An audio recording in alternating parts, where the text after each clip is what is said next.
आता मी याला कॉम्प्लिमेंट समजू की काय समजू? मला बरेच जण भेटतात आणि ते मला म्हणतात की वाटतच नाही का तुझं लग्न झालंय असं, तू आधी होती तशीच आत्ता पण आहे. मग ही चांगली गोष्ट आहे ना. दे लाईक हे अलाव कसं करतात तुला सगळं?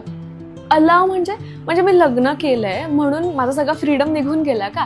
किंवा मग माझ्यावरती कोणी बॉस आलं का की ते मला जेव्हा अलाव करेल तेव्हाच मी त्या गोष्टी करणार आहे? लग्न केल्याचा हा फायदा असतो आवडत्या व्यक्तीशी लग्न केल्याचा. नसतात यार बंधनं. आणि इवन जरी तुम्ही अरेंज मॅरेज केलं तरी सुद्धा कोणीच तुमच्यावरती बंधनं नाही घातली पाहिजेत, कारण तुझी ती पर्सनल लाईफ आहे. जरी तू कुठल्या फॅमिलीचा पार्ट झाली आहेस तरी तू काय कपडे घालायचं, तू कुठं जायचं, कोणाशी बोलायचं, काय काम करायचं हे तुझं तू ठरवलं पाहिजेस.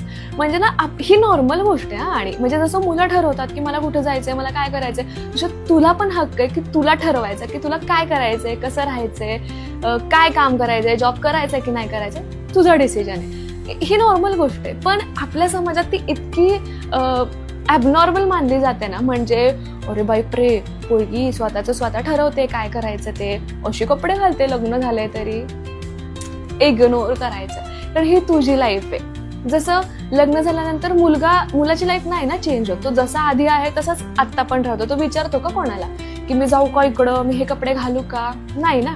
तर मग तो तुझा राईट आहे की तुला कसं राहायचंय, काय कपडे घालायचे आणि बाउंड्रीज कशा सेट करायच्या हे तुझं तुला कळलं पाहिजे.